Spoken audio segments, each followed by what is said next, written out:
would have been an expensive... That would have been an expensive fail. Yeah. Nearly drove off with my GoPro on the roof. Roger. Oh, can you give us some colder air? Oh no, that's alright. Yeah, it was on like 26. Window. Hey stranger. Oh, hi. Welcome back. Thanks. Guess who's back in blue? So I've done my little stint with the detectives, and now I am back with my regular team, which is awesome. And today we're taking out the ANPR car, so the automatic number plate recognition system is loaded into this vehicle, along with a whole bunch of other vehicles in the New Zealand Police fleet. But this is our baby. We're off to a job in Glen Innes, and I'll tell you more. Hi, I'm Johnny. I'm a frontline cop at the Mount Wellington Police Station, and this is Ride Along.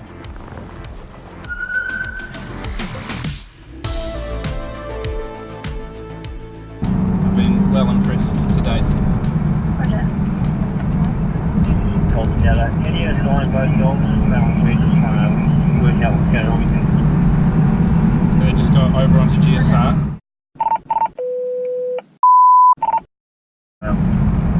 They 2 times carry the knife, 1 time 50 pounds, 5 times 20.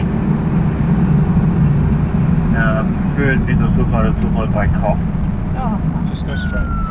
European. 115 centimetres medium thick. Very much deep cut, but I've seen it a lot. So around description, I suppose. What number? Right. Number 1 he comes from, in there. Job station number 3, male cork, brown leather coat, jeans.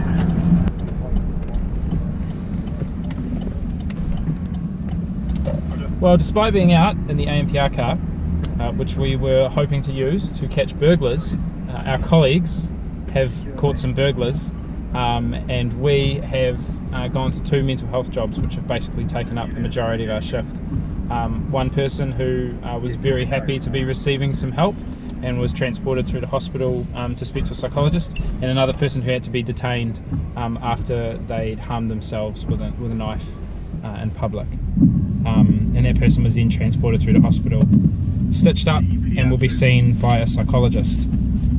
So it's not really any follow-up for us, other than just to note down a record of those incidences in the system.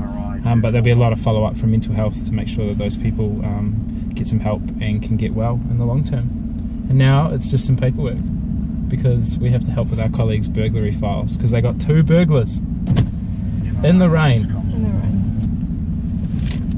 Very impressive work. Will that thing make my hair look good? Because I need a haircut real bad. It won't make your hair look good. It's got a bit of a fisheye though, so it's definitely slimming your jawline. Should I change it to your hairstyle? Hang on. Let me just mirror image. I need one of these. Perfect. With one in the middle, you got like a horn. Hi. You got to do the little salute. Hi, I'm Jonathan Hearn. Welcome to the police vlog. Today we just go from burg to burg and never catch anyone until we got 2 at the last one. That's a win. You got 2 burglars. That's Yeah. what, 1 out of 3? I got to go for a run through the bush. You did. Get scratched up by, what's that stuff called? Blackberry? Branberry? What is it called? You don't know your berries. Real spiky stuff. That sounds tough. Grips your pants. Hey everyone, so I get 2 questions about deciding whether or not to apply for the police quite a bit, and I wanted to address both of those now. The first question is whether or not people should go to university before they apply. Now, I went to university and I'm a huge advocate for further education, whether that's through a uni or a polytech or an apprenticeship. I don't think the focus needs to be on the qualification, as long as it's interesting and important to you. The pathway to that qualification is what I found developed me the most as a person.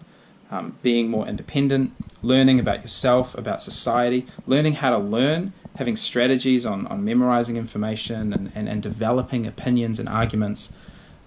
All of that stuff, which I guess, built towards the piece of paper that I have was really important. And I can't think of anything in my adult life that impacted me as much as my time at UNSW. So if you're thinking about further education before the police, I think that's a great idea. Second question is, people ask what motivates other people, what motivated me, certainly, to join the police. Now, I got short answers and long answers, and it's really hard to try and think, it was this one incident that, really made me think about it. But if I boil it down to what is really important to me, I wanted to find a job where I could give back to the community rather than just taking from it. And that's certainly a common theme amongst police officers. If I think, well, why did I want to do that? Why was giving back to the community important to me? For me, it comes back to purpose. I don't know whether it's by design or because my parents did a good job, but I have this real desire to help people, and I think pretty much all of my colleagues have that desire. I don't think you can be a police officer if you don't want to help people.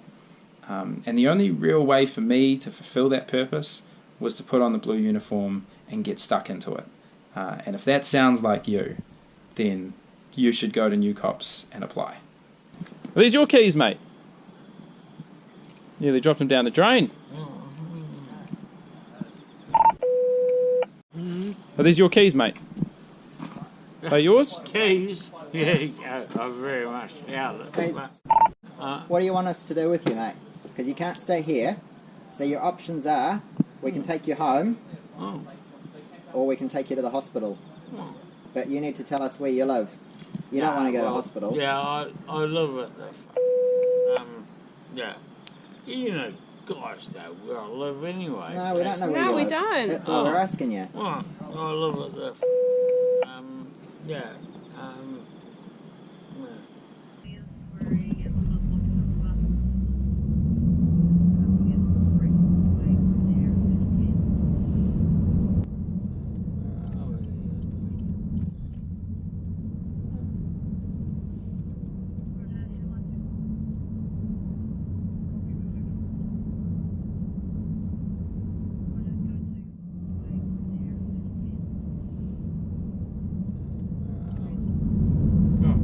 Just here. Can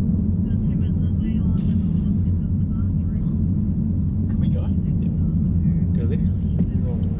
Well, everybody, that was a hell of a moment for us.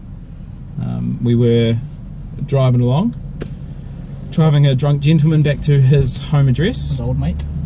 Yeah. Unfortunately, an ambulance was called for him because he was in quite a state.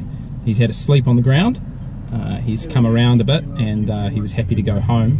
He was able to provide his address. So we were on our way home to relieve the ambulance so they could go and deal with more important things, when a urgent call came in for a street that we were driving past at the time. So we looped in to the street, and the call was for a young woman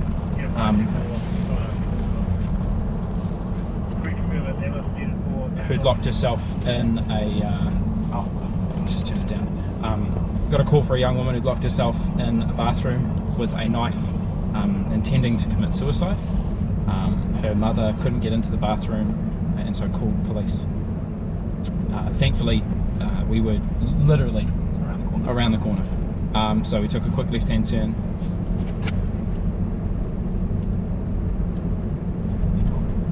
Negative comments, we've cut free. We've dropped our drunk male back at his home address. He finally coughed it up.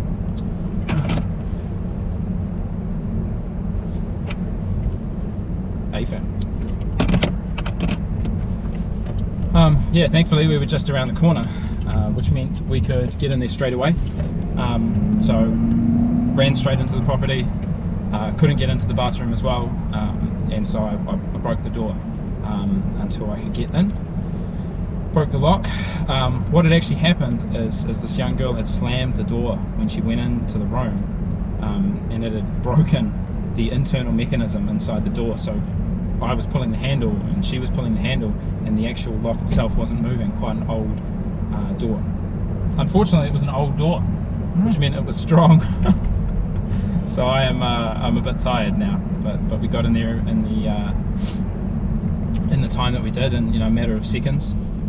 That's probably less than 20 seconds from the time that we received the information from the 111 call centre, and she hadn't actually made an incision yet, so no one was harmed, and another unit is dealing with her to get her assessed by a psychologist tonight, so that some urgent assistance can be put in place. All the while, my colleague was tied up with the intoxicated man in our car, and it frustrates us so much, and ambulance as well, because they deal with a lot of it too. Intoxicated people who've essentially been abandoned by their friends and left in disastrous states, down some street in the suburbs or sitting on a park bench in town.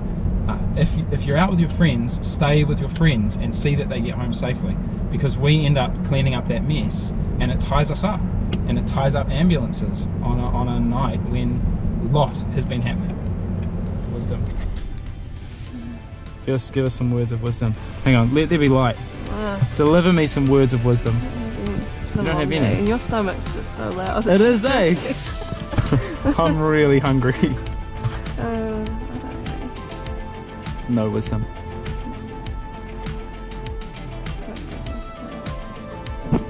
It's okay.